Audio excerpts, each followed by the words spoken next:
One peaceful autumn afternoon in a working-class neighborhood, a 55-year-old black man, a quiet, weary laborer, was having lunch alone when he saw two homeless children, a thin girl carrying her limp little brother on her back, starving. While everyone else turned away, he was the only one who reached out. A warm cup of milk, a simple piece of bread, an act of kindness that changed everything. 18 years later, that same girl stood on a stage, thanked him, and brought the entire hall to tears. Before we dive in this story, let us know where you watching from. We love to hear your thought. It was the kind of autumn afternoon that makes people forget their troubles for a moment. Sunlight soft, drifting through golden leaves like time slowing down. The air was crisp but not cold, the wind gentle, tugging playfully at the corners of napkins and paper cups. The street bustled with life, horns honking, distant hammering, voices rising and falling in the rhythm of the working class. Laborers in dusty boots and worn flannels lined up outside, a narrow diner wedged between a pawn shop and a tire store. Steam rose from bowls of stew and greasy platters as people ate quickly, their minds already half at the job sites waiting for them. At the far corner of the restaurant, in the shadow of a smudged window, sat a man alone at table 6. He was around 55, black, broad-shouldered but slightly hunched, his muscles telling of decades moving crates and machinery. He wore a faded denim jacket over a gray undershirt and jeans caked with dried dirt. His hands were rough, like tree bark, fingers thick and calloused. He stirred his coffee absently, though it had long gone cold. His eyes were heavy, not tired, but burdened, like they had seen too much for one lifetime. His name was Clarence, and he had once carried a 3-year-old boy on those same shoulders that now sagged under silence. His wife waited at home, and so did the echo of a nursery that had been empty for 20 years. Clarence didn't speak much these days, especially not during lunch. He liked the noise around him, the clatter of plates, the distant yelling from the kitchen, the grumbling laughter of men who lived paycheck to paycheck. It made the silence inside his chest feel less sharp. Today, though, something felt off. He couldn't say why at first, but then the door creaked open again, letting in not just the crisp scent of autumn, but something heavier, like sorrow in small shoes. A girl had stepped in, couldn't be more than 12. Her face was thin, cheeks hollowed under layers of street dust. Her clothes didn't match the weather, an old t-shirt too large for her, pants torn at the knee, and no jacket in sight. Draped across her back was a boy, 3, maybe 4, his arms limp, head lolling against her shoulder. His skin was pale, lips cracked, and his legs bounced lightly with each step she took. But what haunted Clarence wasn't the way they looked. It was how quiet they were. Too quiet, like they'd learned already that noise got you kicked out. The girl didn't speak at first. She hovered near the door, eyes scanning the room, calculating risk like an adult too young to be one. The boy on her back didn't stir. She made her way to the nearest table, eyes hopeful but wary. Can I have a little food, for my brother?" she whispered. The man at the table looked up briefly, blinked, then returned to his sandwich. No answer. She moved on. "Please, just some bread maybe. He hasn't eaten." A woman waved her off, another muttered, "Not my problem." Someone turned their back. The room didn't grow quieter, it just grew colder. Clarence didn't move. Not yet. He watched every step of hers sinking deeper into him like nails. The girl's voice never rose, never begged, just kept asking like someone who'd already been told no 100 times. The boy on her back had stopped moving altogether. That was what finally made Clarence put down his cup. The waitress passed by, giving the girl a look like she was chewing something sour. "Hey, you can't be in here. This ain't a shelter. Out, now." Her voice snapped like a broomstick. The girl flinched but didn't argue. She turned, slow, adjusting her brother gently as if he were glass. They headed toward the exit, their shadows stretching long across the tile floor, 2 shadows that shouldn't have been there in the first place. And then Clarence stood up. He didn't know why he did it. It wasn't dramatic, just a chair scraping the floor, the way a man might get up to pay his bill. But his voice, deep and rough like gravel rolling downhill, carried through the room. "Hey sweetheart," he said. "Y'all can sit here, let the little one rest a minute." The girl froze mid-step, Her whole body stiffened, like she didn't trust the sound of kindness anymore. She turned, slowly, and for a moment, just a moment, Clarence saw her eyes flicker with something that might have been hope. Then it was gone. "We're not bothering you, sir?" she asked quietly. "He's just really tired. I'll leave if you want." Clarence shook his head, and nodded to the seat across from him. "No, he looks like he needs to sit more than I do. Come on, let him breathe." The girl approached like a wild animal that didn't quite believe the trap wasn't there. She gently slid her brother down onto the bench seat, cushioning his head with her own palm. She didn't sit herself, just hovered protectively beside him. Clarence looked at the boy, his chest rising faintly, skin pale, like paper, and something inside him buckled. "He eaten anything?" Clarence asked. The girl didn't meet his eyes. "Not in 3 days. I tried to get him water from the park, but he won't talk anymore." The sentence landed like a brick.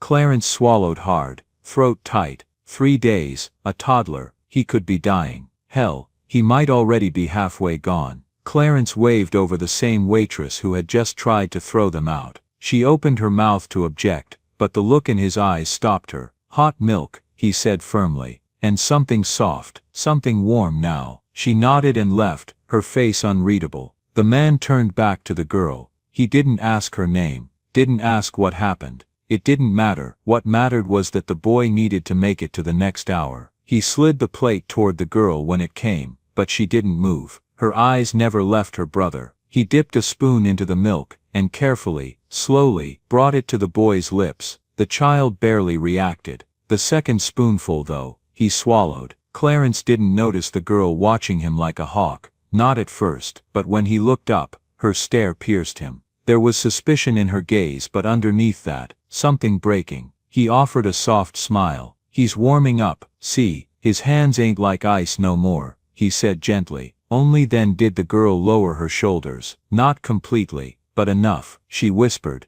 "Thank you." And for the first time in days, perhaps weeks, someone listened. The spoon shook slightly in Clarence's hand as he dipped it once more into the warm milk. The boy's lips parted instinctively now, no longer clamped in fevered silence. Each swallow felt like a small victory, and Clarence counted them without realizing. 1, 2, 3, as though time had stopped ticking anywhere else but this booth in a run-down diner under the pale noonday sun. Outside, the wind swirled lazy spirals of golden leaves past the window. Inside, the air was thick, not with smoke or grease, but with the kind of tension that made your chest pull tight like an old rope. The girl hadn't moved. She still stood to the side of the booth, thin arms clenched, jaw taut, watching like she was ready to snatch her brother back and run at the first wrong move. Clarence noticed the way she leaned just slightly toward the table, the way her foot twitched every time the boy let out a sound. Her body was there, but her mind was pacing 100 exits. She hadn't touched the plate of food in front of her. The sandwich sat untouched, its warmth slowly bleeding into the paper wrapper. He didn't look at her directly, not yet. He just spoke low and careful, the way you speak to a wounded animal that hasn't decided whether it trusts you yet. "What's your name, baby girl?" She flinched slightly at baby girl, not insulted, just startled, as if it was the first time in a while someone had called her anything that soft. Her lips parted, but nothing came out. She looked down, then back at her brother, then finally back at Clarence. "Janie," she whispered. Her voice cracked like dry wood. "His name's Eli." Clarence nodded, spoon dipping again. "Well, Janie, looks like this little man's got some fight left in him." He gave Eli another sip, then brushed a milk mustache from the corner of the boy's mouth with the edge of a napkin. His heart ached at the heat of that tiny forehead. Still burning, still fading. "You said it's been 3 days, he asked. Janie hesitated. Her eyes darted toward the waitress in the distance, now pretending to wipe down menus, but watching closely. She took a step closer to her brother, her voice firmer this time. "I tried, I really did. People don't look at us. I asked, but they think I'm lying, or trying to steal. Sometimes they laugh, sometimes they don't even stop chewing." She blinked fast. "Last night we slept in the park, near the benches by the bus depot. I gave him half of a granola bar I found, but he threw it up." Clarence let the words settle. They hurt, because he could imagine it too clearly. Janie's eyes had the kind of fatigue adults couldn't even fake. She wasn't asking for pity, she was reporting facts, like a soldier. He finally looked at her, not with pity, with gravity, with a kind of quiet reverence. You did good, Janie, you kept him breathing. That's more than most folks would have managed. She didn't respond to that, didn't smile, didn't thank him. She just nodded once, stiff, tight, almost like a salute, and still she didn't sit, still she hadn't eaten. Clarence leaned back, glanced toward the window where the light slanted across the table. It hit the boy's tiny hand, making the bruises on his knuckles glow faint purple under his skin. He turned to the plate. You hungry? He asked, already knowing the answer. Janie didn't answer, her eyes flickered to the food, then away. He's the only one that matters, she said flatly. I can go without. Clarence narrowed his eyes, the way a father might when he's about to scold, but gently. That ain't how it works, sweetheart. If you fall, who's gonna carry him next time? She looked down again. Her fingers clenched the edge of the seat. Clarence didn't push. He just reached out, slid the plate a little closer to her. It's yours, not a handout. A reward, for doing what no kid should ever have to do. The moment hung between them. Then Janie's shoulders lowered half an inch. She slowly, cautiously sat, not quite relaxed, but closer. She didn't touch the sandwich yet. Instead, she looked at Eli. Her fingers reached out, brushing his hair back. Her lips moved silently. A prayer maybe, or a count. Clarence watched her, heart hammering with something he couldn't name. Was it grief, anger, some twisted blend of both? He took a long breath. The wind outside picked up slightly, rattling the window pane. Leaves clung to the glass for half a second before slipping off, carried down the street like stories nobody heard. He didn't dare break the silence that followed. Not yet, because something fragile was unfolding across the table, like glass thawing in the sun, and the wrong word might shatter it. Janie finally reached for the sandwich, not greedily, not even hungrily. She took a small bite, chewed slow, and her eyes never left her brother's face. Clarence returned to the milk, spoon still moving, one breath at a time, anchoring a life that had almost slipped away. Outside, the light filtered through amber trees. Inside, two strangers sat in a diner booth, one eating slowly, the other feeding a child too weak to lift his head, and something unspoken began to knit the space between them. There are leaves that fall quietly, unnoticed, flickering, swirling toward sidewalks like dancers with nowhere left to go, but some fall, and bring with them the weight of stories too heavy for the wind to carry. Clarence watched a few of them now, pressed against the outside of the diner's window like fingers that couldn't quite knock. Inside, the boy stirred. It was subtle, barely there, a shifting in the lap of his sister's arms. But Janie noticed immediately. Her body tensed, her hands moving to steady him, to cradle the back of his head, as if she had done it 1,000 times before. Eli's eyelids fluttered, lashes twitching. He coughed weakly. Then his hand, small and bird-like, reached out in confusion, grabbing at air until it found her wrist. Janie, the name barely escaped his throat. She didn't answer with words. She just leaned in, forehead against his, breathing in a shaky sob she wouldn't let fully out. The boy blinked again, dazed, confused, scared, but alive. Clarence felt something in his own chest give way, like a splintered board finally cracking under years of pressure. He cleared his throat. It felt thick. "Where are your folks, honey?" he asked gently, eyes shifting to Janie. The silence that followed wasn't hesitation, it was calculation. Janie looked at him for a long time,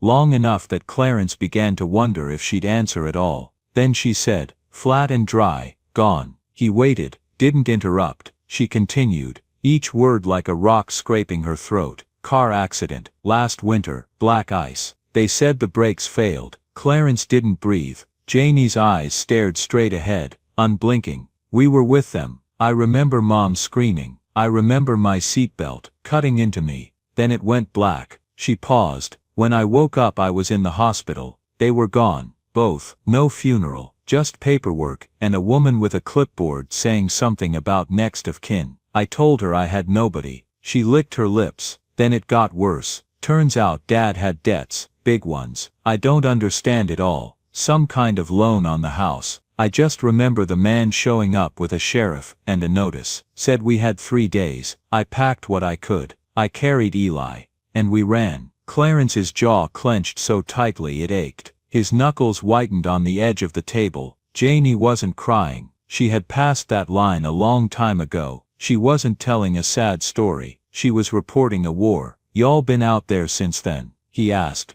already fearing the answer. "Sometimes a week at a church shelter, sometimes not. Parks, alleys. One time, a bus driver let us sleep on a parked bus till sunrise. But mostly, it's just walking, hoping someone looks." Clarence looked down. His stomach turned. This country had room for $1 million condos and $20 burgers, but not for 2 kids lost in the cold. His lips tightened, voice low and bitter. "No one helped?" Janie smiled, but it wasn't joy. It was the smile of someone who had learned to expect less. "People look the other way faster than they look you in the eye. I get it. We make them feel guilty. Easier to pretend we're not there." Eli shifted again, now half asleep in her lap. Janie wrapped her arms tighter around him. The afternoon light had begun to change, slipping into that golden edge where everything looks prettier than it feels. From the kitchen came a sharp clang of a dropped pan, followed by laughter and a slammed door. The world kept spinning, indifferent. Suddenly, a loud metallic clang rang from outside, the iron bell atop the construction site across the street. It rang 3 times, echoing through the neighborhood like a war cry. Clarence stiffened. He knew that sound. The foreman's signal. Shift was about to begin. He looked at his watch. Nearly 1:30. He'd have 5 minutes to grab his gloves and run. But he didn't move. He watched Janie quietly kiss Eli's forehead, her hand stroking his hair in small tired circles. The bell rang again. "I gotta go," Clarence finally muttered, voice almost apologetic. Janie stood immediately, back straight. She moved fast, reflexive, already lifting Eli to her back. It was like watching a soldier break camp. Clarence hated how smooth it was, how practiced. Eli whimpered once but didn't resist. The boy was still too weak to understand what he'd just come back from. "You don't have to leave right now," Clarence said. Janie looked at him with that same unreadable face. "If someone comes and sees us sitting here without you, they'll make us leave anyway." Clarence wanted to argue. He wanted to shout that it shouldn't be like this. But he just swallowed hard and stood. He reached into his wallet, pulled out the only 20 he had left until Friday. "Here," he said, handing it to her. She blinked. "I know I can't. It's not charity," he said quickly. "It's for Eli. Use it for him. He deserves a warm night." Janie took the bill like it was something sacred. She didn't thank him. Not in words. She just nodded, once solemnly, and turned for the door. As she pushed it open, the autumn wind rushed in again. Stronger now, colder. A swirl of leaves followed her out. Clarence watched them go, standing there frozen in place as the door swung shut behind them with a soft thud. He sat back down, didn't eat, didn't drink, just stared at the space where they had been. A single leaf had flown in, and now rested beneath the table, crisp and brown. He didn't brush it away. That evening, when he got home, the sun had dipped behind the rooftops and painted everything in deep amber. His house was small but neat, the porch worn with age. Inside, the living room smelled faintly of lavender and wood polish. The kitchen light was on. His wife Miriam stood by the sink peeling carrots. She turned when she heard him come in. One look at his face and she knew. "What is it?" she asked softly. Clarence didn't speak at first. He set his coat down, sat, looked at his hands. Then slowly he told her everything. About the girl, the boy, the sandwich, the milk, their names. Miriam listened, one hand over her mouth, eyes wide and shining. And when he told her about the hospital, the eviction, the way Janie held her brother like a lifeline, she broke. The tears came in silence, sliding down her cheeks as she sat beside him, hand in his. Clarence didn't cry. He hadn't in years, but something cracked open in him that night. They sat in the kitchen long after the sky turned navy, wrapped in a silence that was heavier than grief but warmer than anger. Through the kitchen window, the street lamp flickered on. The wind rustled again, and outside, leaves skittered along the pavement like ghosts. Somewhere in the city, 2 children walked into that wind. Somewhere behind them, 2 strangers sat in a kitchen, hearts broken open, and something shifting. Not all children have a place to return to. But sometimes, when the season turns and the wind softens, autumn leaves behind more than just its chill. It leaves room for mercy, for impossible meetings, for little things that look like miracles. The next day, just before noon, Clarence stood beside his wife Miriam at the edge of the cemetery path, both of them squinting under the pale blue sky. The sun filtered gently through branches overhead, casting a shifting patchwork of gold and shadow on the moss-lined stones. The cemetery was quiet, the kind of quiet that felt reverent, not empty. Only the rustle of leaves underfoot and the occasional bird cry disturbed the stillness. Clarence had insisted they come. He hadn't slept much the night before. Miriam hadn't either, though neither of them said it out loud. Something had stuck in his bones since that encounter at the diner, something he couldn't shake. It wasn't guilt. It was closer to a pull, like a thread he didn't realize had been stitched through his ribs until it started tugging. The boy's voice, the girl's eyes, the way Janie had cradled her brother, like she could hold back the whole world if she just squeezed hard enough. They walked slowly toward their son's grave, row 6, near the oak tree, third stone from the end. It was a habit now, a ritual of decades. Miriam carried the same faded cloth she used to wipe the headstone clean. Clarence carried the silence, but as they approached, something shifted in the landscape. Something was different. Miriam slowed. Clarence's breath caught in his chest. He blinked once, not sure if what he saw was real. There, curled together like roots of the same tree, were two small figures, Janie and Eli. Asleep, huddled at the base of the headstone, their son's headstone. Eli was curled in tight, his little hands tucked under his cheek, his face peaceful in a way it hadn't been at the diner. Janie lay beside him, her arm wrapped protectively across his chest. Over both of them was a large frayed jacket, too big, sleeves dragging in the dirt, buttons mismatched. Clarence realized it must have belonged to their father, a final thing left behind. The wind picked up softly, brushing strands of hair across Janie's face. The sun pierced through the trees, laying warm light gently on the children's skin, like the sky was trying to keep them alive. Miriam froze, her hand flew to her mouth, her knees buckled slightly as she gasped. And then the sob broke loose, sharp, sudden, uncontrollable. She dropped the cloth and rushed forward, collapsing onto her knees beside the children, with the kind of cry that could rip bark from trees. Janie startled awake immediately, eyes wide, body tense. She pulled Eli in instinctively, shielding him with her own frame, her breath heaving fast as she blinked against the blur of sunlight and confusion. Clarence moved forward, hands raised gently, heart pounding. "It's okay," he said, voice hoarse. "It's just us." Janie stared, disoriented, then recognition crept in. Her eyes softened slightly, but only slightly. "Why? How did you?" she asked, voice raspy. Clarence looked down at the grave, then at the jacket, then back at her. He crouched beside her slowly, placing a steadying hand on Miriam's back. This is our son's grave," he said. "He passed when he was 3. We come here every month." Janie didn't speak. Her mouth opened, then closed. She looked down at the engraved name, her fingers brushing away a stray leaf. Isaiah Benjamin Walker, beloved son. 2005, 2008. Her hand trembled. "I'm sorry," she whispered. "No," Miriam said through tears, shaking her head violently. "No, don't you apologize. Don't you dare." She reached out suddenly, wrapping her arms around both Janie and Eli, who had just begun to stir. "You didn't do anything wrong. You were just trying to find a place, that's all." Janie stiffened at first, then slowly, her forehead pressed against Miriam's shoulder. Her breath shuddered. Eli's eyes fluttered open, confused but calm, blinking up at Clarence. The boy's gaze lingered for a moment before he smiled. Just a little, just enough. Clarence knelt now, fully on the ground, boots crunching into dry leaves. He didn't say anything for a while. The sight in front of him was too much, too familiar and too foreign all at once. When he finally found his voice, it was quiet.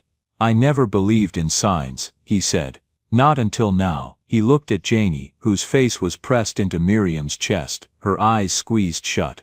"But maybe we were supposed to meet." She looked up slowly, eyes red but focused. "We don't want to cause trouble. I didn't know where else to go."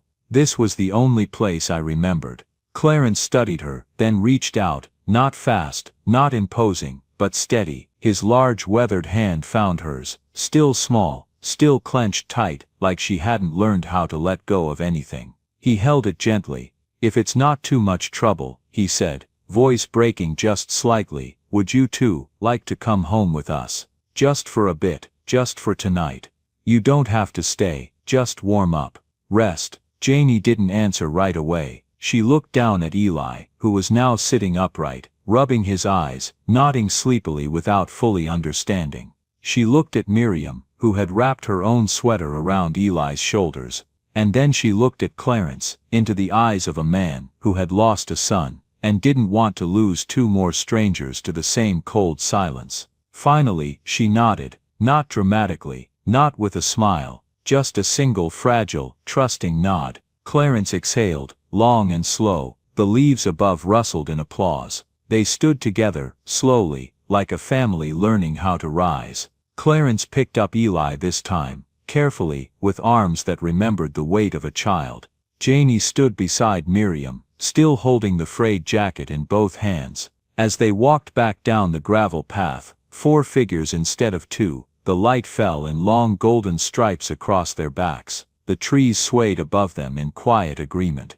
Behind them, at the grave of a little boy who had once known love, a few new leaves landed, gently, like prayers. 18 autumns had come and gone, each one layering new colors, new memories, over the ones before. The world had changed in 1,000 small ways. Fashions faded, people moved, neighborhoods rose and sank, but this day felt eternal, timeless, as if the clock had waited just for her. The university courtyard was wrapped in golden light. Leaves spun slowly down from aging oaks, catching in the folds of graduation robes and bouncing gently on polished shoes. The sky above was a soft silver blue, brisk but clear, and the air smelled like promise, damp earth, pages of unopened books, and hope pulled fresh from the oven. The campus stage had been set days before, rows of folding chairs, stretching wide into the lawn, banners fluttering with the seal of the school and its legacy. Janie stood behind the lectern, wrapped in a black gown too heavy for her frame, and a crimson sash that shimmered when the sun hit it just right. Her cap sat snug atop her curls, and in her hand, folded tightly, was the speech she had spent 6 months preparing but no longer needed to read. Her voice trembled as she began, not from fear but from the weight of what had led her here. "I was 12 the day my little brother nearly died," she said, her voice strong but threaded with breath. "We had no home, no food, no family, we didn't matter to anyone. Until someone, 2 someones, saw us." She paused, scanning the audience, eyes searching through hundreds of faces, and then she found them. 2 familiar figures near the middle row, dressed plainly but sitting straighter than anyone else. Clarence's hands were clasped tightly in his lap, his fingers no longer as steady as they once were, and Miriam had a handkerchief clenched in one hand, her eyes already wet before a word had truly landed. Janie smiled, soft and full. "They didn't know us, but they gave us milk, a sandwich, a warm place to sleep, and more than that, they gave us back our future." The crowd sat in rapt silence, not breathing, not blinking, just listening. I remember thinking, that night, that maybe people like them only existed in movies, maybe kindness wasn't real. Maybe no one would believe me if I told them what they did. But now, her voice cracked just slightly, but she didn't falter. "Now I'm here, on this stage, a graduate in public health, a first-generation college student, and it's all because 2 strangers refused to look away." She turned toward Clarence and Miriam fully now, no longer speaking to the audience but to them. "You didn't just feed us," she said, voice lowering, richer, deeper. "You taught me how to stand again. You showed me what family really means. You gave us a home. And you stayed, even when we were angry, even when we tested you, even when we were broken in ways we couldn't name yet. You stayed. Thank you for saving us with warm milk, a piece of bread, and your entire hearts." There was no script to what happened next. The crowd rose to their feet, as if moved by a single wind. Hands clapped, loud and long, echoing against the marble walls of the courtyard, and rising like a tide around the stage. Clarence blinked hard, jaw tight, refusing to cry. Not here, not with cameras rolling, but his hands trembled in his lap. Miriam stood, shaking, clapping so hard it looked like prayer. Eli, now 19, taller than them all, stood beside Janie on the stage, his own cap held tight in his hand, a quiet smile on his lips as he placed a hand on her shoulder. He hadn't spoken during the ceremony, but his eyes had said everything. The dean stepped forward to reclaim the microphone, but even he paused, overwhelmed, before quietly saying, "Thank you, Dr. Janie Carter. Thank you for reminding us why any of this matters." Later, after the crowd had filtered out and the stage had been cleared, Janie walked hand in hand with Clarence and Miriam through the university gardens. The wind carried 1,000 golden leaves in gentle circles around them, swirling at their feet like dancers too graceful to land. She had returned the cap and gown, slipped into a soft sweater, and traded her heels for scuffed old flats. They walked slowly, no rush to anywhere. Clarence stopped beneath a maple tree near the fountain, its red leaves bright against the sky. He looked at her for a long time before speaking. "Can't believe it still," he muttered. Janie smiled. "I can." He raised an eyebrow. "Because you believed in me first," she said, "even when I didn't. You saw something. Maybe I was just a scared little girl with a starving brother and dirt under her fingernails. But you saw past that. You saw me." Clarence swallowed hard. "You saved me too, you know." Janie looked up. "What do you mean?" He nodded toward Miriam, who was now sitting on a bench nearby, watching the campus fountain. "After we lost Isaiah, I didn't think we had anything left. Not really. I kept working." She kept breathing, "But that was it, until that day, at the diner, and later, at the grave." He paused. "You walked into our lives like ghosts, and brought us back to life." Janie stepped forward, wrapped her arms around him, not as the girl he once fed, but as the woman he helped raise. He hugged her back, strong and unguarded. From the bench Miriam called softly, "Come on now, you two. The boys got a reservation set up and everything." They laughed. Janie turned toward her, eyes sparkling. "1 second." She bent down, picked up a leaf from the ground, a red one, full and round, like a perfect ember. She pressed it into Clarence's hand. "Keep this," she said. "Just in case you ever doubt you've changed a life." He looked at the leaf, then back at her. "Just one," she smiled. "Maybe more than one." And with that, they walked forward, together, into the fading light of late afternoon. The wind followed them, soft and warm, wrapping around their backs like an old coat. Behind them, the leaves danced across the stone paths of the university, telling a story now known by all. A story about hunger, and hope, and a sandwich. A story about grief, and grace, and two strangers who refused to look away. A story that began with warm milk, and ended with a standing ovation. Join us to share meaningful stories by hitting the like and subscribe buttons. Don't forget to turn on the notification bell to start your day with profound lessons and heartfelt empathy.